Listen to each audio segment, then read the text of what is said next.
प्रधानमंत्री नरेंद्र मोदी जब भी भाषण देते हैं तो कुछ न कुछ जबरदस्त होता है। पीएम मोदी ने कहा कि वो आज अरबी भाषा में बोलेंगे। वो अरबी भाषा जो पीएम मोदी ने आज से पहले ना तो कभी बोली है और ना ही सीखी है। पीएम मोदी को अरबी में भाषण देते सुन सब हैरान रह गए। भारत के वजीर-ए-आज़म नरेंद्र मोदी अबू धाबी में हैं और वो कह रहे हैं, और जो सबसे इंपॉर्टेंट बात थी कि उन्होंने जो इंडियन डियास्पोरा से खिताब किया, हम इन लोगों से इमदाद मांगते हैं या कर्ज भी मांग लेते हैं। हम बेघर हैं, इंडिया बेघर नहीं है। आज इंटरनेशनल मीडिया ने, ब्लूमबर्ग ने उनको आज यहाँ पे उसने मेंशन किया, वॉइस ऑफ अमेरिका ने मेंशन किया, टाइम्स ने, रॉयटर्स ने उसके बारे में लिखा, ब्लूमबर्ग ने बल्कि लिखा कि Modi's global muscle, Modi's flexing is global muscle. मैं अरबी में कुछ वाक्य बोलने का प्रयास कर रहा हूं।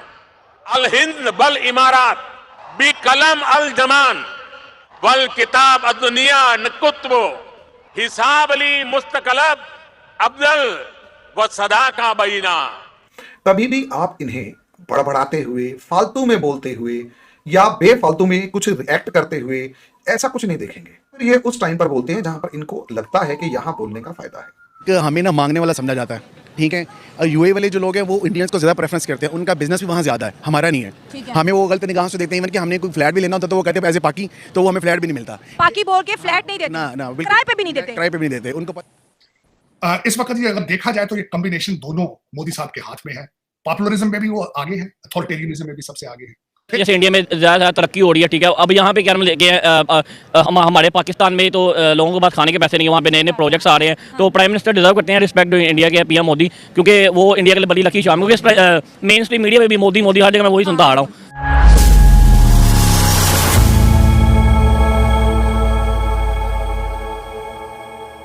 नमस्कार दोस्तों, यूएई में एहलान मोदी कार्यक्रम को संबोधित करने के दौरान अचानक प्रधानमंत्री मोदी अरबी में बोलने लगे।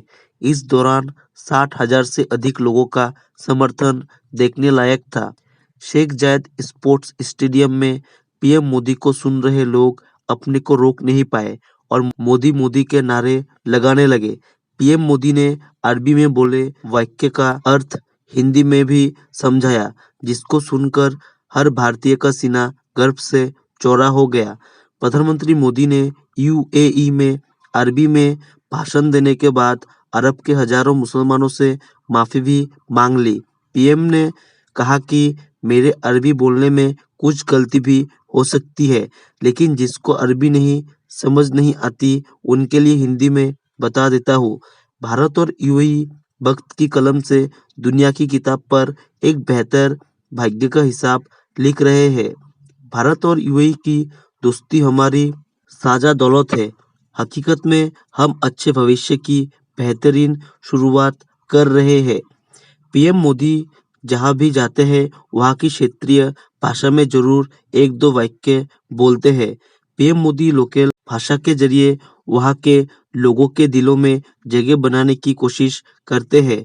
पीएम मोदी अपने बेहतरीन भाषण और डिप्लोमेसी की वजह से दुनिया के सबसे पॉपुलर नेताओं में शामिल है। पीएम मोदी ने भारतीय मूल के लोगों के लिए यूपीआई और रुपए कार्ड के समझौते पर साइन भी किया। प्रधानमंत्री मोदी ने अपने भाषण के दौरान अपनी गारंटी को भी दोहराया। पीएम मोदी ने कहा, मोदी की गारंटी पूरा होने की गारंटी है। पीएम मोदी को अरबी भाषा में भाषण देते देख पाकिस्तानी मीडिया को बड़ा झटका लगा है। चलिए दोस्तों, इसी पर आगे पाकिस्तानी मीडिया के रिएक्शन देखते हैं। मोदी जी जो है वो पहले यूएई गए थे, वहाँ मंदिर इनॉग्रेशन था और उन्होंने अरेबिक में उन्होंने स्पीच भी की है जो मुझे बड़ी अच्छी लगी है। मैंने उसका एक पार्ट निकाल के रखा है कि अपने वीडियो में लगाऊंगी जब बनाऊंगी भेजा पर है। लेकिन साथ वो फिर कतर भी गए। कतर से आपके जो नेवल ऑफिसर्स हैं उनको वापस भारत भेजा गया। आप ये क्वेश्चन पूछ रहे हैं कि ऐसा कतर में, यूएई में या मिडिल ईस्ट में ऐसा क्या गेम, एक खेल कर दिया जो कि मतलब ऐसा लग रहा है कि पूरा का पूरा मिडिल ईस्ट उनके सामने पलक पावड़े बिछाए बैठा हुआ है। देखिए, दो चीजें हैं। उनमें पहले सवाल का आंसर बड़ा मजेदार सा है। अगर आप बॉटम लाइन सुने, कभी भी आप इन्हें बड़बड़ाते हुए, फालतू में बोलते हुए या बेफालतू में कुछ रिएक्ट करते हुए ऐसा कुछ नहीं देखेंगे। इनकी पर्सनैलिटी आपको या तो इलेक्शन टाइम में दिखाई देती है जब ये एग्रेसिवली बोलते हैं, ऐसा लगता है कि 5 साल के लिए इन्होंने पूरी एनर्जी बचा के रखी हुई है, या फिर ये उस टाइम पर बोलते हैं जहां पर इनको लगता है कि यहां बोलने का फायदा है। वरना जैसे हमारे इंडियन मीडिया के अंदर हमेशा इनके ऊपर एक एलिगेशन लगता है, ये कभी प्रेस कॉन्फ्रेंस नहीं करते बहुत ज्यादा सी। कभी नहीं करते, लेकिन इलेक्शन के टाइम पर पूरी कोर कसर निकाल देते हैं। और दुनिया अब जिस तरीके से, जिस तेजी के साथ इलेक्ट्रिक व्हीकल्स की तरफ बढ़ रही है या गैस व्हीकल्स की तरफ बढ़ रही है, जिससे ऑयल और गैस की डिमांड कम होती जा रही है। अब इन्हें समझ में आ रहा है कि 20 साल बाद अरब कंट्रीज की वो जो पेट्रो डॉलर इकोनॉमी थी वो कहां जाएगी। ये जब समझ में आया कि पेट्रो डॉलर इकोनॉमी कहां जाएगी, तो वहीं से इन्हें एक चीज समझ में आई कि भाई हमें बदलना होगा। पहले तो मोहम्मद बिन जायद और दूसरे उन्हीं के जो यूं कहिए एमबीएस, उन्हीं की फोटोकॉपी कहिए, उन्हीं के स्टूडेंट कहिए, क्योंकि ज्यादातर टाइम या तो इनका एमबीएस का यूरोप में बीता है या फिर यूएई में बीता है, शायद ये रिश्तेदारी में भी कुछ लगते हैं। अब जब इनकी शरण में बीता है तो आप सोचकर देखिए, लिबरल माइंडेड, इन्हें दूर का सोच रहे हैं आज से 20 साल बाद का। तो इन्हें अपनी इकोनॉमी बचाने के लिए 2 चीजें चाहिए। एक, इन्वेस्टमेंट, जो अभी तक पैसा कमा रखा है वो इन्वेस्टमेंट करें। तभी आप देखें $100 बिलियन के आसपास जो एमबीएस जो है वो सऊदी अरेबिया से इन्वेस्ट कर चुके हैं इंडिया में, और $100 बिलियन के आसपास यूएई कमिटमेंट कर चुका है। वो क्यों कमिटमेंट कर चुके हैं? क्योंकि जो पैसा कमा रखा है वो इन्वेस्ट करेंगे, वहीं से तो निकल के आएगा ना, कंट्री को तभी तो चला पाएंगे। दूसरा, अपनी इकोनॉमी को, अपनी कंट्री को लिबरल इसलिए बना रहे हैं ताकि दुनिया के अलग अलग सेक्शन से बिजनेस हब आए और यहां बिजनेस हब डेवलप हो, चाहे वो टूरिज्म डेवलप हो, चाहे बिजनेस हब डेवलप हो। पहला एक्सपेरिमेंट किया यूएई ने, दुबई ने, सबसे पहला एक्सपेरिमेंट दुबई में हुआ, फिर यूएई में हुआ, अब वो सऊदी अरेबिया में भी जा रहा है। अब वहां उन्हें एक ऐसी कंट्री चाहिए जो अगले 20-30 साल डेवलप करेगी, और वो कंट्री है इंडिया। इन्हें पता है एक ग्रोथ ट्रेजेक्टरी पे निकल चुकी है, और इंडिया का अब देखिए, जहां इकोनॉमी बढ़ती है वहां टूरिस्ट फैलता है और बहुत तेजी के साथ भागता है। किसी टाइम पर जब जापान की इकोनॉमी बढ़ी तो दुनिया में जापानीज टूरिस्ट दिखते थे। उसके बाद जब दुनिया की इकोनॉमी बढ़ी, चाइना की इकोनॉमी बढ़ी, तो दुनिया भर में चाइनीज टूरिस्टों ने तूफान मचा दिया। अब इंडिया के टूरिस्ट जो है उस लेवल पर है। तो मैडम, अगले 20-30 साल अगर इंडिया के टूरिस्ट दिख रहे हैं तो एक मंदिर बना, और हिंदू की तो आदत सबको पता ही है कि जहां माथा टेकेगा पैसे चढ़ाएगा। यहां तो नोट में काम चला लेता है, वहां डॉलर चढ़ाएगा, दिरहम चढ़ाएगा।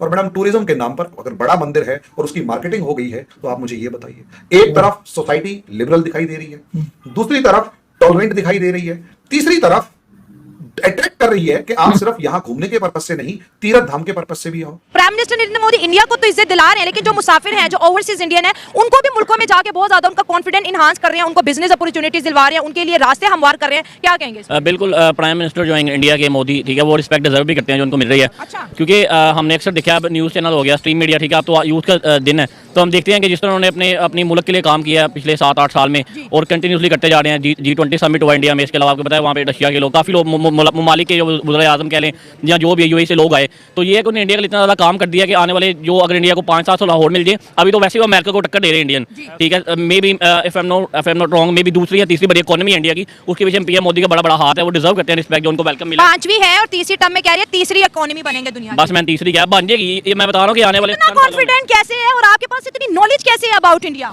यही सारी बात है कि सोशल मीडिया के दौरान इन्फॉर्मेशन देखते हैं, जैसे इंडिया में ज़्यादा तरक्की हो रही है, ठीक है, अब यहाँ पे क्या हमारे पाकिस्तान में तो लोगों के पास खाने के पैसे नहीं है, वहाँ पे नए प्रोजेक्ट्स आ रहे हैं, तो प्राइम मिनिस्टर डिजर्व करते हैं रिस्पेक्ट इंडिया के पीएम मोदी, क्योंकि वो इंडिया के लिए बड़ी लकी शाम, क्योंकि मेन स्ट्रीम मीडिया में भी मोदी मोदी हर जगह मैं वही सुनता आ रहा हूँ। तो हाँ, तो ये रिस्पेक्ट करते हैं और हमें चाहिए। अब देखिए, हम मुस्लिम ममालिक अपने आप को कहते हैं जो है हम, ठीक है, इस्लामी जमहूरिया पाकिस्तान कहते हैं, लेकिन ये है कि हमारे वीज़े भी बैन कर दिए गए अबू दुबई की तरफ से। पीछे आप जैसे बता रही थी कि न्यूज़ वगैरह आई हैं, मैं भाई को सुन रहा था कि भिखारी पकड़ेंगे हैं वहाँ पे, तो इसमें हमारी जो है गुडविल खराब होती है। जो लोग होती नहीं, हो चुकी है ना, सऊदी अरब का वर्किंग वीजा मिल रहा है 2 महीनों से, और ना यूएई का बैन कर दिया। अब पता नहीं कब खुलेंगे, ये भी कोई पाकिस्तानियों को आइडिया नहीं है। हाँ बिल्कुल, और ये हम लोग डिजर्व यही चीज़ करते हैं, जिस तरह हमें बैन किया है, वीज़े बैन किए गए हैं, वहाँ पे लोगों के सामने जाके मांगने शुरू कर देते हैं। हमारी ये रैप है, हमें मेन स्ट्रीम मीडिया हमारा कुछ और दिखाता है, ठीक है, लेकिन होता कुछ हो रहा है, हमें वाकई जगह जगह वीज़े नहीं मिल रहे। इंडिया में तो इतना तरक्की कर चुका है कि वहाँ पे काफ़ी ममालिक में वीज़ा फ्री एंट्री है, वीज़ा ऑन अराइवल है, सिर्फ आप होटल बुकिंग करें, ठीक है, जाके आप गुड टू गो है। तो इंडिया वाकई अगर तरक्की कर रहा है तो इसके पीछे पीएम मोदी का बहुत बड़ा हाथ है। जय हिंद दोस्तों, स्वागत है आपका आपके यूट्यूब चैनल जय हिंद पर। वीडियो को लाइक और चैनल को सब्सक्राइब जरूर करें, और हम आपके लिए पाकिस्तानी मीडिया के एक से बढ़कर एक लेटेस्ट वीडियो लाते रहेंगे।